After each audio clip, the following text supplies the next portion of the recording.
Hello guys, welcome to my channel Hisalu. आज मैं आपके लिए जिस मूवी का एक्सप्लेनेशन लाई हूँ उसका नाम है द मैट्रिक्स। इस मूवी के 4 पार्ट हैं। तो सबसे पहले मैं आपको पार्ट 1 एक्सप्लेन करूंगी। जब यह रिलीज हुई थी तो बहुत ही हिट हुई थी। वैसे तो ये अपने टाइम के हिसाब से बहुत कॉम्प्लेक्स थी, पर जैसे जैसे हमारी लाइफ में आर्टिफिशियल इंटेलिजेंस आई है तो हमें इस मूवी में बताए गए कॉन्सेप्ट समझने में आसानी होगी। पार्ट 1 को ध्यान से देखिएगा क्योंकि तभी आपको पार्ट 2, पार्ट 3, पार्ट 4 समझ में आएंगे। तो चलिए चलते हैं पार्ट 1 की एक्सप्लेनेशन की ओर। तो सबसे पहले हम सीन में एक सुनसान बिल्डिंग में पुलिस वालों को किसी का पीछा करते हुए देखते हैं, जिसके बाद वो पहुंचते हैं रूम नंबर 303 में। वहीं पर एक लड़की बैठकर लैपटॉप में अपना काम कर रही होती है। फिर हमें दिखाया जाता है कि नीचे रोड पर कुछ एजेंट्स उसी लड़की की तलाश में आए हुए हैं। उन्हें देखकर पुलिस वाले उनसे कहते हैं कि आपको यहाँ आने की जरूरत तो नहीं थी, हमारे पुलिस वाले उसको पकड़ के अभी लाते ही होंगे। उन एजेंट्स में से एक एजेंट का नाम था स्मिथ पुलिस वालों से कहता है कि तुम्हारे लोग तो अब तक मर चुके होंगे। फिर हमें दिखाया जाता है कि स्मिथ की बात सच है क्योंकि वो लड़की उन पुलिस वालों को धड़ाधड़ मारे जा रही थी। इस लड़की का नाम होता है ट्रिनिटी।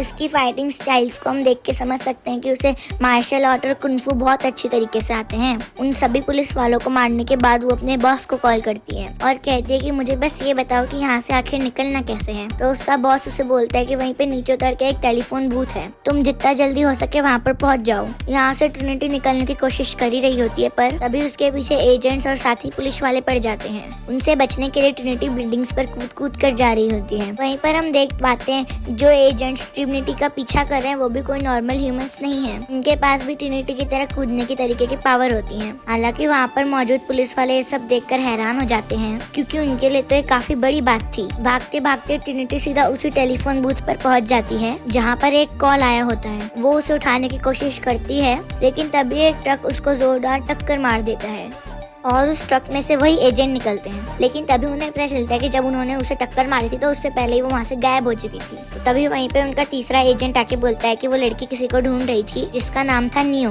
फिर हमें इस कहानी का लीड कैरेक्टर नियो दिखाया जाता है। वो जब सो रहा होता है तो उसके कंप्यूटर में से मैसेज आता है कि नियो वेक अप, तुम्हें खरगोश के निशान का पीछा करना होगा। हालांकि नियो को ये बातें कुछ समझ में नहीं आती, लेकिन नियो को हमेशा से लगता था कि इस दुनिया में कुछ ना कुछ तो गड़बड़ है। बेसिकली नियो एक हैकर होता है जो कि इलीगल तौर पर सॉफ्टवेयर्स को बेचा करता था, जिसके बाद कुछ लोग उसका सॉफ्टवेयर खरीदने के लिए उसके दरवाजे पर आते हैं। तो सॉफ्टवेयर लेने के बदले उसे पैसे भी देते हैं। तभी उनमें से एक लड़की बोलती कि हम लोग तो वैसे पार्टी में जा रहे हैं, तुम्हें आना है तो तुम आ सकते हो। हालांकि नियो उसमें जाना तो नहीं चाहता था, लेकिन तभी वो देखता है कि उस लड़की के कंधे पर व्हाइट रैबिट का निशान है, जिसे देखकर नियो भी उनके साथ जाने के लिए तैयार हो जाता है। इसके बाद ये सभी लोग एक पब में पहुँचते हैं। वहाँ पर नियो की मुलाकात ट्रिनिटी से होती है। वो नियो से बोलती है कि मैं जानती हूँ जो तुम सोच रहे हो वो सच है। तुम्हें आज तक ये लगता रहा है कि इस दुनिया में कुछ ना कुछ तो गड़बड़ है या फिर ऐसे लोग जो कि अलग बर्ताव करते हैं, ये सब कुछ सच है। और मैं ये भी जानती हूँ कि तुम किसके बारे में जानना चाहते हो। अब नियो बोलता है कि बताओ वो कौन है। तब ट्रिनिटी बोलती है कि वो है मॉर्फियस। तुम जिसे ढूंढ रहे हो वो खुद तुम्हें कई सालों से ढूंढ रहा है। मुझे अभी यहाँ से निकलना पड़ेगा क्योंकि कुछ लोग तुम्हारा और मेरा पीछा कर रहे हैं। फिर इसके बाद हमको अगला दिन दिखाया जाता है। वहाँ पर नियो अपनी कंपनी पे जॉब करने के लिए पहुँचता है। अभी वहाँ पर एक शख्स आकर उसे एक पार्सल देकर जाता है। जैसे ही नियो उस पार्सल को खोलता है उसमें से एक फोन निकलता है और तभी उस पर एक कॉल आता है। नियो कॉल को उठाकर पूछता है कि कौन हो तुम। तो वो शख्स कहता है कि मेरा नाम मॉर्फियस है, तुम जिस शख्स को ढूंढ रहे हो वो मैं ही हूँ, तुम्हारी जान खतरे में, अगर विश्वास न हो तो अपने कैबिन के ऊपर उठकर देखो। ऐसे ही नियो उस कैबिन के ऊपर उठकर देखता है तो वहाँ पर वही एजेंट्स उसका पीछा कर रहे होते हैं। तो मॉर्फियस उससे कहता है अगर तुम अपनी जान बचाना चाहते हो तो मेरे इंस्ट्रक्शन फॉलो करो या फिर उनके हाथों पकड़े जाओ। और इसलिए नियो के पास भी कोई दूसरा चांस नहीं होता, इसलिए वो मॉर्फियस के इंस्ट्रक्शन को फॉलो करना शुरू कर देता है। धीरे धीरे वो उन एजेंट्स की नजरों से बचकर अपने ऑफिस से बाहर आ जाता है और लास्ट मोमेंट पर वो एक खिड़की पर आकर रुक जाता है। मॉर्फियस उससे कहता है कि तुम्हें दूसरे हिस्से पर कूदना होगा, अगर तुम नहीं कूदे तो पीछे से वो एजेंट्स आकर तुम्हें पकड़ लेंगे। तो नियो कहता है कि ये पॉसिबल है ही नहीं, मैं अगर कूदा तो मैं मारा जाऊंगा। तो मॉर्फियस कहता है ठीक है, उनके हाथों पकड़े जाओ। उसके बाद वो पुलिस वाले प्लस वो एजेंट से पकड़कर अपनी कस्टडी में ले आते हैं। वहाँ पर उससे पूछताछ होती है। तब एजेंट स्मिथ उससे कहते हैं कि हमें तुम्हारे बारे में सब कुछ पता है कि तुम इलीगल सॉफ्टवेयर बेचते हो। अगर हम चाहें तो हम तुम्हें पुलिस की हवालात में डालकर एक लंबे समय तक की सजा दे सकते हैं, लेकिन अगर तुम हमारे साथ हो जाओ तो वो सजा कम हो सकती है।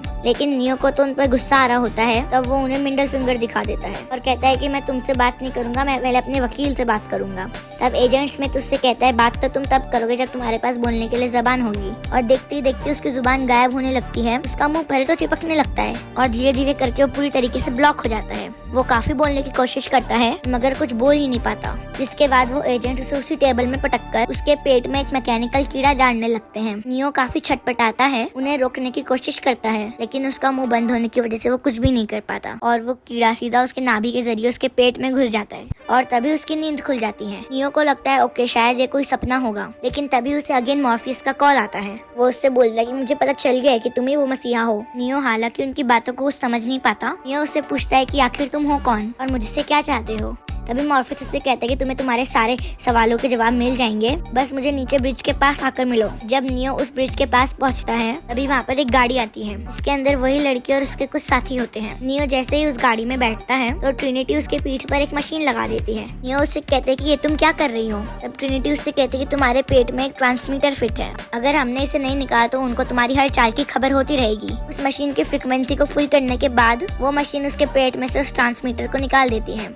नियो को तो ये लग रहा था कि ये सब कुछ एक सपना है, लेकिन इस हादसे के बाद उसका शक यकीन में बदल गया कि हाँ ये सब कुछ तो सचमुच में हो रहा था। इसके बाद में ये सब लोग नियो को एक अबैंडन्ड सी बिल्डिंग में ले जाते हैं। वहाँ पर नियो की मुलाकात पहली बार मॉर्फियस से होती है। मॉर्फियस उससे कहता है कि मैं जानता हूँ तुम मेरे को कितने टाइम से ढूंढ रहे हो, मगर मैं तुम्हें कई सालों से ढूंढ रहा हूँ, मेरी तलाश आज जाकर खत्म हुई। तब मॉर्फियस उससे पूछता है कि इन सभी सवालों के जवाब मेरी मुट्ठी में कैद हैं। तभी मॉर्फियस नियो के सामने अपनी एक मुट्ठी ओपन करता है जिसमें एक ब्लू कलर की पिल पड़ी होती है और दूसरी मुट्ठी खोलने पर उसे दिखाई पड़ती है रेड पिल। मॉर्फियस बताता है कि अगर तुम ब्लू पिल चुनोगे तो यहाँ से तुम ठीक ठाक वापस अपनी दुनिया में जा सकते और तुम्हारे दिमाग में वही सवाल रहेंगे कि ये वर्चुअल वर्ल्ड सच में एक्सिस्ट करता है। और अगर तुम इस रेड पिल को चुनते हो तो अपने सवालों की खोज में एक कदम आगे बढ़ जाओगे। सोच समझ कर चुनना। जिसके बाद में नियो रेड पिल को चुनता है, जिसके बाद में मॉर्फियस कहता है कि प्रोसेसिंग को स्टार्ट किया जाए। तभी वहीं पर उसके कुछ असिस्टेंट आके नियो को एक कुर्सी में बिठाने लगते हैं। तभी नियो अपने सामने वाले मिरर पे एक ऑल्टरनेट रियलिटी को देख पाता है और जैसे ही वो उस मिरर को टच करता है तो मिरर का लिक्विड उसके हाथ पर आने लगता है। धीरे धीरे वो लिक्विड नियो के पूरे शरीर को कवर कर लेता है। नियो एक अलग ही दुनिया में पहुंच जाता है और उसकी बॉडी पे काफी सारी केबल्स लगी होती हैं। वो एक क्रायोजेनिक स्लीपिंग चैम्बर में होता है, उसके अंदर काफी सारा लिक्विड भरा होता है। नियो को समझ पाता कि यहाँ पे हो क्या रहा है, तभी वहाँ पर एक मशीन पहुंच जाती है। वो नियो के शरीर से सारे केबल्स को हटा के अपने साथ लेके जाती है। यहाँ पर अगेन उसकी मुलाकात मॉर्फियस और उसके क्रू के साथ होती है। मॉर्फियस उससे कहता है कि इस वक्त तुम्हारा शरीर काफी ज्यादा कमजोर हो चुका है, तुम्हारे शरीर को मजबूती की जरूरत है, इसलिए अभी हमें तुम्हारा ट्रीटमेंट करना पड़ेगा। इस कमजोर शरीर को फिर से ताकतवर बनाना पड़ेगा। और काफी दिनों के अच्छे खासे ट्रीटमेंट के बाद में जब नियो को होश आता है तो मॉर्फियस उससे मिलने के लिए आता है और उसको बोलता है कि चलो मेरे साथ चलो, मैं तुम्हें अपने क्रू से मिलवाता हूँ। पहले नंबर पे थी ट्रिनिटी, जिसे देखकर नियो कहता है कि हाँ मैं इसे जानता हूँ। बाद में दो ट्विन भाई थे, एक ड्राइवर जो कि उनके जहाज को चलाता है और बाकी दो लोग उस जहाज के मैकेनिक थे। यहाँ पर नियो को फिर एक सीट पर बिठाया जाता है और प्रोग्राम को चालू करके उसे नकली दुनिया में भिजवा दिया जाता है, जहाँ पर वो फिर से मॉर्फियस को देखता है। यहाँ पर सब कुछ वाइट होता है। तब नियो मॉर्फियस से पूछता है कि आखिर मैं हूँ कहाँ पर। मॉर्फियस उसे बताता है कि जिस दुनिया से तुम आए हो उसकी टाइमलाइन है 1999 की, लेकिन जहाँ पर अभी हम हैं ये वक्त है 2190। ये वर्तमान समय जहाँ पर हम रह रहे हैं। इस वक्त तक पूरी दुनिया खत्म हो चुकी है। 21 सेंचुरी के अंदर हम ही ने एक आर्टिफिशियल इंटेलिजेंस को क्रिएट किया, लेकिन धीरे धीरे करके उस एआई ने हम पे ही उल्टा वार किया। हमने उसे रोकने की काफी कोशिश भी करी और हमने आसमानों पर काले बादल भी ला दिए ताकि एआई की ऊर्जा का स्रोत खत्म हो जाए, लेकिन आगे चलकर उन मशीन्स ने हमें उनकी ऊर्जा का सोर्स बना दिया, यानी कि बायोलॉजिकल बैटरी। देखा जाए तो हम इंसानों का शरीर हवा, पानी और खाने पर चलता है, मशीनों का शरीर एनर्जी से चलता है। उन्होंने एनर्जी को पाने के लिए हमारे शरीर को एक क्रायोजेनिक चैम्बर में डाल दिया और हमारे दिमाग की ऊर्जा से ही अपने लिए एनर्जी बनाने लगे, लेकिन धीरे धीरे हमारे दिमाग के अंदर ज्यादा तरंगे न उठने से इनको पावर कम मिलने लगी। उन्होंने सोचा कि इंसानों के दिमाग को एक्टिव रखना है तो क्यों ना उनके लिए एक वर्चुअल रियलिटी को क्रिएट कर दिया जाए, जहाँ पर अगर इंसानों का दिमाग बिजी रहेगा तो हमें भी ऊर्जा मिलती रहेगी। यहाँ पर हम ये भी देख पाते हैं कि मशीनों ने अब तक तो इंसानों की खेती कर दी होती है। इतने सारे ट्यूब जहाँ पर हर एक के अंदर एक इंसान रखा हुआ होता है और जब कोई मरता है तो वो स्टेम सेल टेक्नोलॉजी की मदद से एक नई बेबी को क्रिएट कर देते हैं ताकि 70-80 सालों तक वो बेबी भी बड़ा होकर उन सभी मशीनों को एनर्जी दे पाए। लेकिन ये सारी बातें जानकर नियो काफी ज्यादा शॉक हो जाता है, क्योंकि उसके लिए सारी बातें एकदम अनजानी थी। दिमागी तौर पर काफी थक जाने की वजह से नियो वहीं पर गिर जाता है, जिसके बाद में अगेन जब नियो की आँख खुलती है तो उसके सामने मॉर्फियस बैठा होता है। वो उससे कहता है कि आज से कई साल पहले इस मैट्रिक्स वर्ल्ड में एक इंसान जाग गया था, उसी ने ये सब कुछ बनाया और साथ ही हमें भी जगाया। और साथ ही उसने ये भी बताया था कि जब तक मैट्रिक्स है तब तक इंसान इन मशीनों की कैद में है। अगर ये मैट्रिक्स दुनिया पूरी तरीके से खत्म हो गई तो हम इंसान दोबारा से आज़ाद हो पाएंगे। लेकिन कुछ ही टाइम के बाद में वो मर गया। लेकिन तभी एक ओरेकल नाम की औरत ने एक भविष्यवाणी करी और बताया कि वो मसीहा जरूर आएगा और मेरी कैलकुलेशन के हिसाब से वो मसीहा और कोई नहीं बल्कि तुम ही हो, जो कि इंसानी जाति को इस मैट्रिक्स से बचाएगा। लेकिन अभी तुम्हें आराम की सख्त जरूरत है क्योंकि कल से तुम्हारी हार्ड ट्रेनिंग स्टार्ट होने वाली है। इसके बाद सीन शिफ्ट होता है नेक्स्ट डे और उससे मिलने के लिए टैंक वहाँ पर आता है और उससे बताता है कि आज तुम्हारी ट्रेनिंग का पहला दिन है, तो कहाँ से शुरू करें? इस जहाज के मैकेनिज्म से स्टार्ट करें या फिर तुम्हें लड़ना वगैरह सिखाएं? चलो तुम्हारी मार्शल आर्ट ट्रेनिंग के साथ में स्टार्ट किया जाता है और काफी सारी डीवीडी ट्रायल्स उसके माइंड में इंस्टॉल करने के बाद में नियो खुद उससे कहता है कि मुझे लड़ना है। यहाँ पर उसका टेस्ट लेने के लिए खुद मॉर्फियस उससे लड़ने के लिए आता है। जहाँ पर इन दोनों के बीच में जो फाइट दिखाई जाती है वो मार्शल आर्ट होती है और इसमें कमाल के एक्शंस हैं। वो आदमी जिससे लड़ना नहीं आता था, जिसे खुद का बचाव करना नहीं आता था, वो आज बहुत ही तगड़े योद्धा यानी कि मॉर्फियस से लड़ रहा है।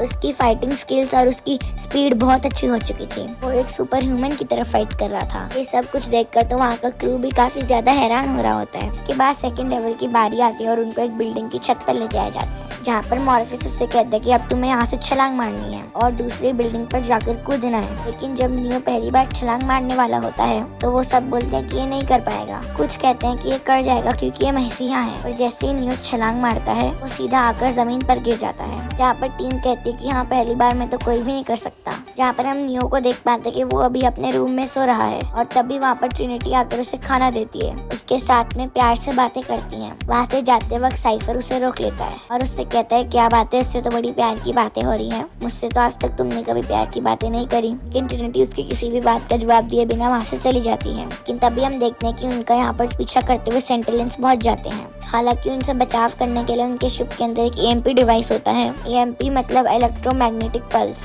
ये डिवाइस अपने आसपास में जितने भी इलेक्ट्रिक चीजें होती हैं उसे बंद कर देती है। और जैसा कि मशीनें इनके पास में आ रही होती हैं तो ये अपने शिप की लाइटें बंद कर देते हैं ताकि मशीन को इनकी लोकेशन के बारे में पता ना चल पाए। लेकिन साथ ही ये लोग तैयार भी होते हैं, अगर कोई करीब भी आया तो वो इस EMP डिवाइस को चालू कर देंगे। लेकिन अंधेरा होने की वजह से मशीन को वहाँ पर किसी भी प्रकार की हलचल नहीं मिलती और वो वहाँ से चले जाते हैं। मीनवाइल हम यहाँ पे ये देख पाते हैं कि साइफर ने अब एजेंट स्मिथ के साथ डील कर ली है। साइफर उसे बताते कि जिस आदमी की तुम तलाश कर रहे हो वो इस वक्त हमारे साथ में हमारे शिप पर है। अगर मैं तुम लोगों को वो ला कर दूं तो मुझे रियल वर्ल्ड के अंदर काफी ज्यादा पैसा, नाम और शोहरत मिलेगी। मैं जानता हूँ कि ये मीट का टुकड़ा जो मैं खा रहा हूँ ये वर्चुअल वर्ल्ड का हिस्सा है। इसे खाकर मुझे ये दुनिया एहसास दिलाएगी कि ये मीट का टुकड़ा काफी ज्यादा स्वादिष्ट है। लेकिन मैं जानता हूँ कि ये सब तो दिमाग के अंदर चल रहा है। एजेंट स्मिथ भी अब उसकी डील के साथ एग्री करता है। जहाँ पर सीन शिफ्ट होता है नेक्स्ट मॉर्निंग, जहाँ पर ये पूरा क्रू मिलकर निकल पड़ता है ओरेकल से मिलने के लिए, क्योंकि मॉर्फियस को ओरेकल पे विश्वास था। ओरेकल ने मॉर्फियस को बताया था कि मसीहा जरूर आएगा। और अब जब मॉर्फियस के पास में नियो था तो वो लोग बिना देरी के ओरेकल के पास तक पहुंचना चाहते थे। लेकिन तभी साइफर उन सबकी नजरों से बचता हुआ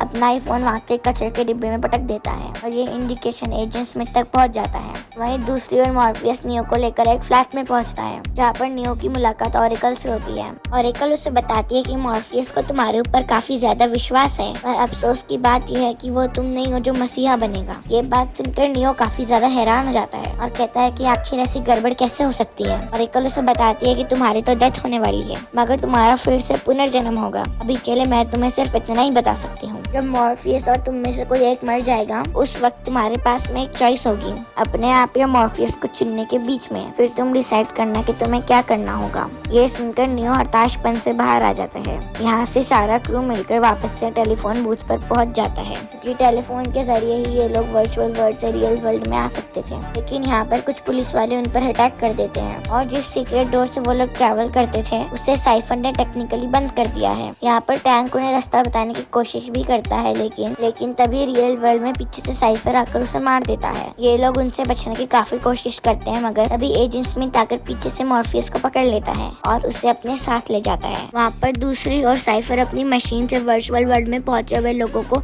मार रहा होता है। इसके बाद में बारी आती है नियो की। वो उसे खत्म करने ही वाला होता है, लेकिन तभी वहाँ पर पीछे से टैंक जाग जाता है और साइफर के ऊपर हमला करके उसे गिरा देता है। वहीं सीन शिफ्ट होता है एजेंट स्मिथ पर, जिसकी कैद में होता है अब खुद मॉर्फियस। उससे पूछता है कि आखिर नियो कहाँ पर है, तुम मुझे नियो का बता दो और मैं तुम्हें जान से बख्श दूंगा। यहाँ पर मैं आपको एक छोटी सी बात एक्सप्लेन करती हूँ। अगर वर्चुअल वर्ल्ड में किसी के भी ऊपर खरोच तक आएगी या फिर उसे मारा जाएगा, फिर उसका खून निकलेगा, तो यही सारे सेम इफेक्ट्स रियल वर्ल्ड में खुद की बॉडी के ऊपर भी पड़ेंगे। यहाँ पर एजेंट स्मिथ मॉर्फियस से जाइन सिटी के डिनेट्स भी मांगता है, क्योंकि जैन सिटी रियल वर्ल्ड में वो सिटी होती है यहाँ पर एक्चुअल के लोग रह रहे होते हैं, वो भी सभी मशीनों से छिपकर। क्योंकि अगर रियल वर्ल्ड के लोग मशीनों के सामने आए तो वो उन्हें भी स्लीपिंग चैम्बर्स में डालकर उससे एनर्जी खींचते रहेंगे। एजेंट स्मिथ बेसिकली एक प्रोग्राम होता है जो कि खुद ब खुद ज्यादा डेवलप हो चुका होता है। हालांकि इसे क्रिएट तो मशीनों ने किया होता है, लेकिन एजेंट स्मिथ भी अब खुद मशीनों की कैद से दूर होना चाहता था और साथ ही सारे इंसान और सारे मशीनों को खत्म करके खुद का वर्ल्ड बनाना चाहता था। जहाँ पर रियल वर्ल्ड के अंदर ट्रिनिटी, टैंक और नियो सोचते हैं कि अगर हमने अभी मॉर्फियस को जान से मार दिया तो वो वर्चुअल वर्ल्ड में भी मर जाएगा और एजेंट स्मिथ को कोई भी इंफॉर्मेशन नहीं मिल पाएगी। वहीं इस बात को वर्चुअल वर्ल्ड में एजेंट स्मिथ भी जानता था। अगर हमने इनसे जल्दी इंफॉर्मेशन नहीं निकाली तो रियल वर्ल्ड के अंदर वो लोग मॉर्फियस को मार देंगे, जिससे कि ये यहाँ पर भी मर जाएगा और हमें जायंट सिटी के कोऑर्डिनेट्स नहीं मिल पाएंगे। इसलिए हमें इससे जितना जल्दी हो सके उतना जल्दी इंफॉर्मेशन निकालनी पड़ेगी। यहाँ पर टैंक जैसे ही मॉर्फियस का केबल निकालने वाला होता है, तभी नियो कहता है कि मैं उनसे लड़ूंगा, मैं मॉर्फियस को वापस लेकर आऊंगा, क्योंकि उसने मुझ पर विश्वास दिखाया है और मैं उसका विश्वास यूं ही जाया नहीं जाने दूंगा। जिसके बाद नियो वर्चुअल वर्ल्ड में चला जाता है। उसके बाद में दिखाया जाता है कि नियो और ट्रिनिटी गन लेकर सारे सिक्योरिटी गार्ड्स को मारने लगते हैं। यह बहुत धमाकेदार सीन है। सभी गार्ड्स को मारने के बाद ये दोनों लिफ्ट से टॉप फ्लोर में चले जाते हैं, लेकिन वहाँ पर भी कई सारे सोल्जर्स आकर उनका सामना करना शुरू कर देते हैं। हालांकि ट्रिनिटी उन सभी को संभाल रही होती है, लेकिन तभी उनमें से एक एजेंट जो कि किसी भी इंसान की शक्ल ले सकता है, वो खुद को टेलीपोर्ट करके नियो के ऊपर कई सारी गोलियां चला देता है। इससे नियो काफी फास्टनेस के साथ में टॉर्च कर देता है, बिल्कुल मैट्रिक्स स्टाइल में। जिसके बाद में ये लोग हेलीकॉप्टर में बैठकर गन से कांच को गोलियों से उड़ा देते हैं और वहाँ से मॉर्फियस को अपने हेलीकॉप्टर में हाथ में लेकर निकल जाते हैं। इसी के साथ साथ वो ट्रिनिटी की जान भी बचाता है।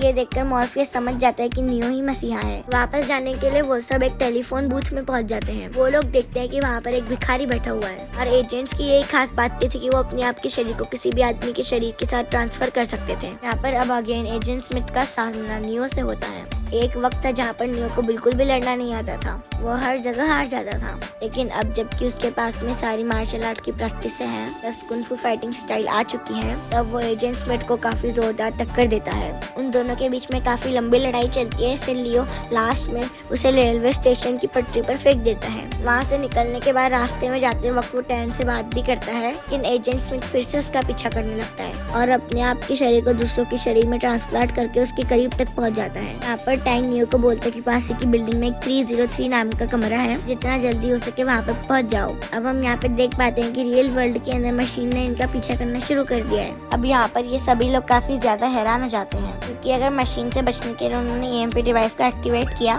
तो वर्चुअल वर्ल्ड के अंदर नियो वहीं पर गिर जाएगा और अगर नियो वहाँ पर गिर गया तो एजेंट स्मिथ उसकी बॉडी को अपने साथ में ले जाएगा। तो हमारा मसीहा जो हम सबको बचाएगा उसका अंत वहीं पर हो जाएगा। और अगर उन्होंने EMP डिवाइस को नहीं दबाया तो रियल वर्ल्ड के अंदर वो हैंड टू हैंड मारे जाएंगे और साथ ही नियो का शरीर भी खत्म हो जाएगा। यानी कि कंफ्यूजन की स्थिति यहाँ पर प्रकट हो जाती है। यहाँ पर कैसे कैसे करके नियो 303 में पहुँचता है, तभी उसके सामने एजेंट स्मिथ खड़ा होता है और वो उसे वहीं पर शूट कर देता है। वहीं पर सीन शिफ्ट होता है रियल वर्ल्ड में, जहाँ पर ट्रिनिटी आकर नियो को बोलती है कि ओरेकल ने मेरे को एक और बात कही थी कि मैं जिससे प्यार करूंगी वही हम सबका मसीहा बनेगा। अगर मुझे तो तुमसे प्यार था नियो, अब सब कुछ खत्म हो चुका है। लेकिन तभी हम देख पाते कि वापस से नियो की बॉडी उठ खड़ी होती है, यानी कि ये उसका पुनर्जन्म होता है और वो सभी प्रोग्राम्स को अपनी आंखों के द्वारा बाइनरी कोड्स में देख पाता है, यानी कि उसे अब पूरा मैट्रिक्स वर्ल्ड अपनी आंखों से दिख रहा होता है। उसके बाद में अगेन एजेंट स्मिथ और नियो की फाइट होने वाली होती है, जहाँ पर एक ही बार में नियो उसकी बॉडी में घुसकर उसे ब्लास्ट कर देता है। जहाँ पर रियल वर्ल्ड के अंदर ये लोग भी EMP को एक्टिवेट कर देते हैं, जिससे सारी मशीन्स वहीं पर रुक जाती हैं और इसी के साथ अब सब लोग बच जाते हैं और एक बड़ा हादसा भी टल जाता है। वहीं अब हम लोग देखते हैं कि नियो वर्चुअल वर्ल्ड का किंग बन चुका है। साथ ही अब तैयार होता है कि इस वर्चुअल वर्ल्ड से सभी लोग को